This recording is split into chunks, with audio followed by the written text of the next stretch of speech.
అధికారులది తప్పనట్లేదు. ఎళ్లి స్ట్రక్చర్‌ని కూల్చేస్తూ ఉన్నారు. తప్పు ఎవరు చేసినట్లు? శిక్ష ఎవరికి వేస్తున్నట్లు అనే ప్రశ్నకి మీ సమాధానం? లేదు, చాలా కరెక్ట్ అండి. ఇప్పుడు ఎందుకంటే దీంట్లో అధికారులని ఇప్పుడు మేము బాధ్యుల్ని చేస్తూ కూడా ఆల్రెడీ ఈ రోజే మేము తయారు చేసాం రిపోర్ట్స్ కూడా. ఆ కన్సర్న్ పోలీస్ స్టేషన్స్ లో కూడా ఫైల్ చేస్తున్నాం. ఫైల్ చేసి అధికారులను కూడా ప్రాసిక్యూట్ చేయడానికి చేస్తున్నాం. రేపు హైడ్రా పోలీస్ స్టేషన్ వచ్చిన తర్వాత మేమే ఆటోమేటిక్ గా ప్రాసిక్యూట్ చేస్తాం. సో చేసిన అధికారులని వదిలే పరిస్థితి ఉండదు. ఎందుకంటే ఇప్పుడు దొంగ సర్వే నెంబర్లు వేసి ఇరిగేషన్ ఎన్ఓసి ఇవ్వకున్నా కానీ కూడా, అది చెరువులో ఉన్నా కానీ కూడా దాన్ని పర్మిషన్స్ ఇచ్చి చేస్తే కనుక అధికారి డెఫినెట్ గా అతను తప్పిదాన్ని మనం 100% గా దాన్ని ప్రాసిక్యూట్ చేసేటువంటి తప్పిదం కింద తీసుకుంటాం అనమాట. సో మనము అది ఆఫీసర్స్ లేకపోతే సంబంధించిన కన్సర్న్ ఎవరైతే గనక ఇట్లా ఆథరైజ్ చేశారో వాళ్ళని 100% అది చేస్తాము. దాంతోపాటు మీరు అన్నట్టు ఏంటంటే ఇప్పుడు కొన్ని ఉంటాయి, ఏది చాలా మంది లేఅవుట్ ఎప్పుడో వేసి ఉంటారు, వేసి ఎప్పుడో వాళ్ళు 50 ఏళ్ల క్రితం లేఅవుట్ వేశారు, వేస్తే చెరువులో వచ్చిన తర్వాత ఎప్పుడో కట్టిన దాన్ని మేము ఇప్పుడు దాని మీద ఏం పోవట్లేదు కదా. అప్పుడు ఆ టైంలో ఇచ్చారంటే అప్పుడు కూడా ఉన్నది ఎఫ్టీఎల్ అనేది. ఇప్పుడు కొత్తగా వచ్చింది నోటిఫికేషన్ ఇప్పుడు అయిందేమో కానీ ఎఫ్టీఎల్ అనేది చెరువు నుంచి మొదటి నుంచి కూడా ఉంటుందన్నమాట. మీరు మెమోరీస్ ఆఫ్ లేక్స్ అని ఉంటాయి. మెమోరీస్ ఆఫ్ లేక్స్కి వెళ్తే కనుక మీకు ఉస్మాన్ సాగర్ 1920లో పెట్టినప్పుడు మోక్షగుండ విశ్వేశ్వరయ్య గారు హైదరాబాద్ ఫ్లడ్ మేనేజ్మెంట్ కోసము, డ్రింకింగ్ వాటర్ పర్పస్ కోసం 1920లో కట్టినటువంటిది అది. అప్పటి నుంచి ఎఫ్టీఎల్ కాన్సెప్ట్ ఉంది. బట్ నోటిఫై చేసింది సబ్సిక్వెంట్ గా అయ్యిండొచ్చు కానీ నోటిఫికేషన్ అనేది పబ్లిక్ డొమైన్ లో పెట్టడం. బట్ ఎఫ్టీఎల్ అనేది అప్పుడు మనకు చూస్తే ఉంటాయి, ఏది పోల్స్ లెక్క పెట్టి స్తంభాల లెక్క అది మన కడీల లెక్క పెడతారు, పెట్టి మీకు అది దట్ ఈస్ అది కూడా నోటిఫికేషనే. ఆ చుట్టుపక్కల అందరికి తెలుసు ఇది ఎక్కడ ఎఫ్టీఎల్ ఎక్కడ ఉంటుంది, ఎక్కడ దాకా రావచ్చు, ఎక్కడ దాకా కట్టవచ్చు అనేది కూడా. బట్ ఇది పబ్లిక్ డొమైన్ లో పెట్టేదానికి నోటిఫికేషన్ ఉంటుంది. పాత వాటిల్కి లేఅవుట్స్ ఇచ్చారు, వాటిల మీద పోవాలనేది అలా కాదు. మనం దీన్ని చాలా క్లియర్ గా సెగ్రిగేట్ చేస్తాం. సెగ్రిగేట్ చేసినప్పుడు ఎవరైతే గనక ఇప్పుడు మీరు చూసారు, మేము చేసిన అన్ని కూడా మీరు ఒకసారి చూస్తే అర్థమవుతుంది. ఏం చేసాం, అప్కమింగ్ స్ట్రక్చర్స్ ని డిమాలిష్ చేసాం. ఏది చందానగర్ లో కానీ, లేకపోతే నిజాంపేటలో కానీ, లేకపోతే గనక చింతల చెరువులో గనక మీరు చూస్తే గనక చిన్న చిన్న షెడ్స్ లాగా వేసి వెనకాల బ్యాక్గ్రౌండ్ లో ఒక లీడర్ ఉండి అతను వీళ్ళని ముందు పెట్టి చేసిన దాన్ని డిమాలిష్ చేసాం ఎఫ్టీఎల్ లో వచ్చిన వాటిని.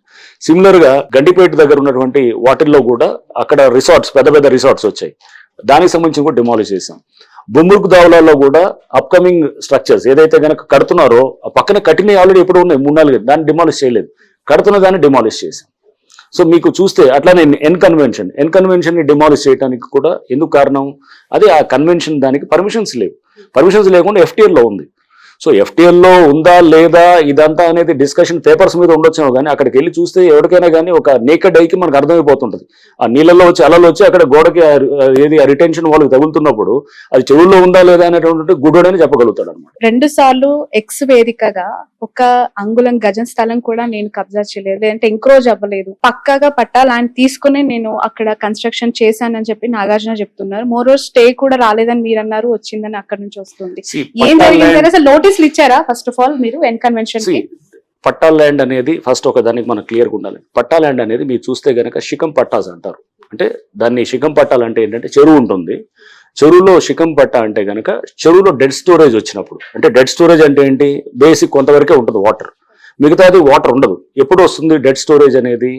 ఖరీఫ్ లో వర్షం వస్తుంటది, రబీకి వచ్చేటప్పటికి వాటర్ తగ్గిపోయినప్పుడు అప్పుడు ఒక పంటను వేస్తారనమాట. దాన్ని ఏక్ ఫసలి అంటారనమాట. మన మామూలు పాతకాలంలో కూడా ఏక్ ఫసలి అనేది. సో అంటే శిఖం పట్టాలో వ్యవసాయం చేసుకోవడానికి ఇచ్చినటువంటిదే, అంటే అగ్రికల్చర్ పర్పస్ కి అక్కడ భూమి ఉంటుంది. సో పట్టాలంటే ఇప్పుడు మీకు ఉండొచ్చు ఒక చెరువులో, సపోజ్ మీకు ఒక చెరువు దగ్గర ఏదో చెరువు దగ్గర మీకు పట్టా ఉంది, మీరు పట్టాను నాకు అమ్మొచ్చు, నేను కొనుక్కుంటా, నాకు రిజిస్టర్ అవుతుంది. రిజిస్టర్ అయిన తర్వాత నేను దేనికి వాడాలి, కేవలం ఇరిగేషన్ అంటే వ్యవసాయం వరకే వాడాలి, స్ట్రక్చర్స్ రేస్ చేయడానికి కాదు. దాంట్లో చేయకూడదని చాలా స్పష్టంగా ఉంటుంది అనమాట. సో నేను స్ట్రక్చర్స్ పట్టా ఉండొచ్చేమో కానీ బట్ స్ట్రక్చర్స్ లేవు కాబట్టి పర్మిషన్ ఇవ్వలేదు జిహెచ్ఎంసీ. మరి 15 ఏళ్ళ నుంచి ఎందుకు పర్మిషన్ రాలేదంటే దానికి చెప్పాలి కదా ఆన్సర్. సో 15 ఏళ్ళ నుంచి ఎందుకు పర్మిషన్ రాలేదు, బీఆర్ఎస్లో ఎందుకు కాలేదు, బిల్డింగ్ రెగ్యులేషన్ అనే దానికి కూడా ఆన్సర్ ఉండాలి కదా. సో అది పట్టా ఉండొచ్చేమో కానీ but it is not meant for raging structures. పెళ్లిళ్ళు ఈ రోజు ఒకటి రేపు ఒకటి ఉన్నాయి, ఆ పెళ్లిళ్ళు చేసుకోవాల్సిన వాళ్ళు వచ్చి అక్కడ చాలా గోల చేశారు అనేది నిజంగానే. ఆ ఇంటీరియర్స్ కావచ్చు, ఏసీస్, లైట్స్, అక్కడ ఉన్న కొన్ని గూడ్స్ లైక్ సోఫా సెట్స్ అవన్నీ కూడా వాళ్ళకి ఆ ఓనర్ అనే వరకు అథారిటీ ఉంటుంది, కొనుక్కొని అందులో పెట్టుకుంటారు. నోటీస్ ఇవ్వటం వల్ల ముందస్తుగా అవి వాళ్ళు క్లియర్ చేసే అవకాశం ఉండేది కదా. సో పూర్తిగా అక్కడ నోటీస్ ఇచ్చామండి. నోటీస్ ఇవ్వలేదని ఎందుకు అనుకుంటున్నారు? నోటీస్ ఇచ్చాము, we have followed the due process.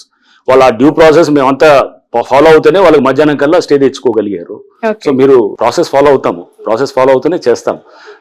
కొంతమంది ఒకళ్ళిద్దరికి ఇబ్బంది అయి ఉండొచ్చు, వాళ్ళకి మ్యారేజెస్ ఇబ్బంది అయిందంటే కనుక మీకు బెంథమ్స్ థియరీ ఆఫ్ యూటిలిటేరియన్ ప్రిన్సిపల్ అని ఒకటి ఉంటుంది. బెంథమ్స్ యూటిలిటేరియన్ ప్రిన్సిపల్ ఏంటంటే maximum good for maximum people అనమాట.